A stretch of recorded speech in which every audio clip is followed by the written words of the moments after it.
കൂടുതൽ വാർത്തകളും വീഡിയോകളും കാണാൻ ഈ ചാനൽ സബ്സ്ക്രൈബ് ചെയ്യുക. കൂടെ ബെൽ ബട്ടൺ അമർത്തുക. Please subscribe our channel.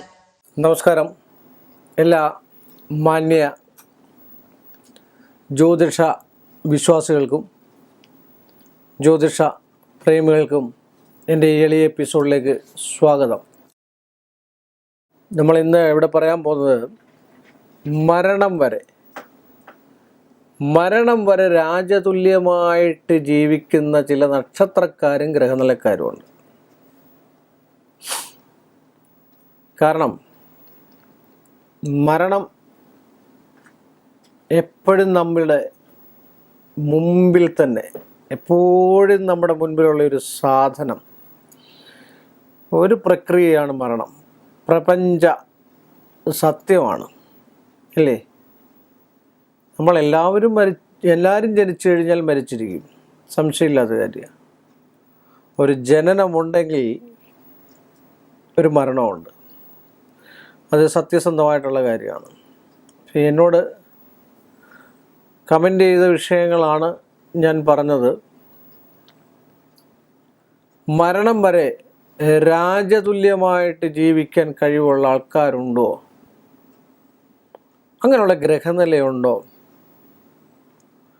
ചോദിച്ചത് നല്ലതിനോ തെറ്റിനോ എന്നൊന്നും എനിക്കറിയില്ല. അപ്പോൾ അവർക്കുള്ള ആ ഒരാൾക്കുള്ള ഒരു മറുപടി എന്നോണം ഞാൻ പറയാം. മരണം വരെ രാജതുല്യമായിട്ട് ജീവിക്കുന്ന എത്രയോ ആൾക്കാരുണ്ട്, സംശയമില്ലാത്ത കാര്യമാണ്. നമ്മളത് നോക്കിയാൽ ചില നക്ഷത്രക്കാരുണ്ട്.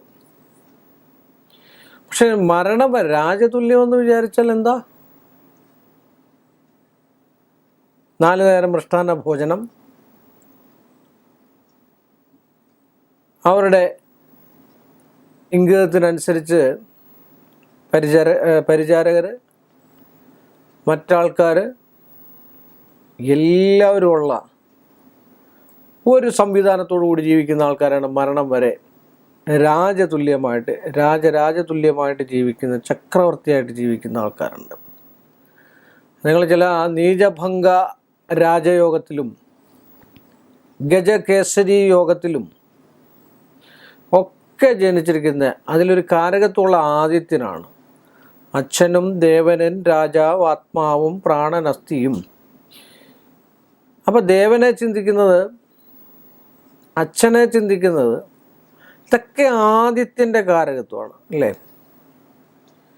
ഈ ആദിത്യൻ ആ രാശിയിൽ ഒന്നിച്ച് നിൽക്കുകയോ ആദിത്യൻ്റെ പൂർണ്ണ ദൃഷ്ടി ആ യോഗകാരകത്വം വഹിക്കുന്ന ദിഗ്ഗ്രഹ യോഗം എന്ന് പറയും. യോഗദൃഷ്ടി ഉണ്ടെങ്കിൽ അങ്ങനെ ജീവിക്കുന്ന ആൾക്കാർ, ഒരുപാട് ആൾക്കാരുണ്ട്. അത് രാജകീയ. പക്ഷെങ്കിൽ മറ്റൊരു കാര്യം മനസ്സിൽ, എല്ലാം ഈശ്വരൻ കൊടുക്കില്ല. ഒരിക്കലും മനസ്വസ്ഥത ഉണ്ടാകാൻ സാധ്യതയില്ലാത്ത നക്ഷത്രങ്ങളാണ് മനസ്സിന് സ്വസ്ഥത. രാജതുല്യൻ എന്ന് പറഞ്ഞാൽ ആ പ്രൗഢിയോടും ആഹാരങ്ങളും വസ്ത്രങ്ങളും സ്വർണ്ണവിഭൂഷണങ്ങളും വാഹനങ്ങളും പരിചാരകരും ഒക്കെയുള്ള ആൾക്കാരായിരിക്കാം. പക്ഷെ അവർക്കൊന്നും മനസ്വസ്ഥത എന്ന് പറയുന്ന ഒരു സാധനമില്ല ഉണ്ടാവും. അങ്ങനെയുള്ള ആൾക്കാരാണ് ഏറ്റവും കൂടുതൽ നമ്മൾ കണ്ടുവരുന്നത്. അങ്ങനെയുള്ള നക്ഷത്രത്തിൽപ്പെട്ട ഒരു നക്ഷത്രമാണ് ഭരണി.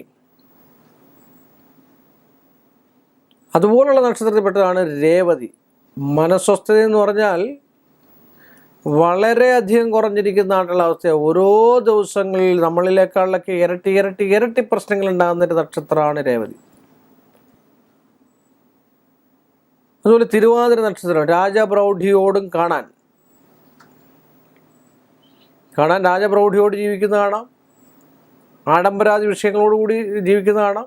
പക്ഷെ മനസ്വസ്ഥത കാണത്തില്ല. അതുപോലെ തന്നെയാണ് രോഹിണി നക്ഷത്രക്കാർ.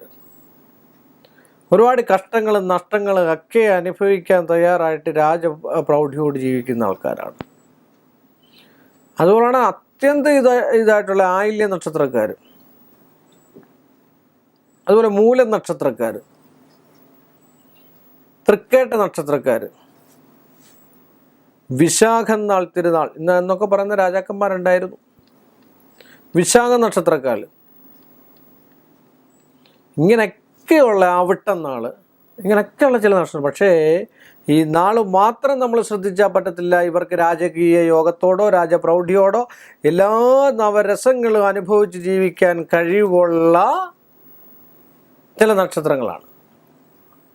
എന്നാൽ മനസ്സിനൊരിക്കലും ജീവിതകാലം മൊത്തവും നമ്മൾ ശ്രദ്ധിച്ചു നോക്കിയാൽ വളരെയധികം മനസ്വസ്ഥത കുറഞ്ഞും മാനസികയുടെ വിദ്വേഷങ്ങൾ അനുഭവിച്ചും അത്യന്തം ശത്രുതാബലത്തോടും ഒക്കെ കൂടി ജീവിക്കുന്ന ആൾക്കാരായിരിക്കും. അപ്പം അങ്ങനെയുള്ള നക്ഷത്രക്കാരാണ് നമ്മളിപ്പം പറഞ്ഞിരിക്കുന്ന ആളുടെ വിഷയത്തിൽ. ഇതിൽ വേറെ നക്ഷത്രവും എല്ലാ നക്ഷത്രവും ഉണ്ട്. പക്ഷേ എങ്കിൽ ചില നക്ഷത്രങ്ങളും ചില ഗ്രഹനിലകളും നമ്മൾ സൂക്ഷ്മമായിട്ട് പരിശോധിച്ചാൽ അങ്ങനെ ജീവിക്കുന്ന ആൾക്കാരെ കാണാം. അപ്പോൾ അങ്ങനെയൊക്കെയുള്ള ആൾക്കാർക്ക് മറ്റു കാര്യങ്ങളോടെ കുറേ ശ്രദ്ധ പുലർത്തവും പരിഹാരങ്ങളും ഒക്കെ ചെയ്ത് കണ്ടു കഴിഞ്ഞാൽ നന്മയുണ്ടാകട്ടെ എന്ന് പ്രാർത്ഥിച്ചുകൊണ്ടും ഈ ഒരു എപ്പിസോഡ് ഞാൻ ഇവിടെ വൈൻഡപ്പ് ചെയ്യുന്നു. വീണ്ടും നമ്മൾ തമ്മിൽ കാണുന്നതുവരെ എല്ലാ മാന്യ പ്രേക്ഷകർക്കും എൻ്റെ നിശ്ചയവുമായ നന്ദി. കൂടുതൽ വാർത്തകളും വീഡിയോകളും കാണാൻ ഈ ചാനൽ സബ്സ്ക്രൈബ് ചെയ്യുക. കൂടെ ബെൽ ബട്ടൺ അമർത്തുക. Please subscribe our channel.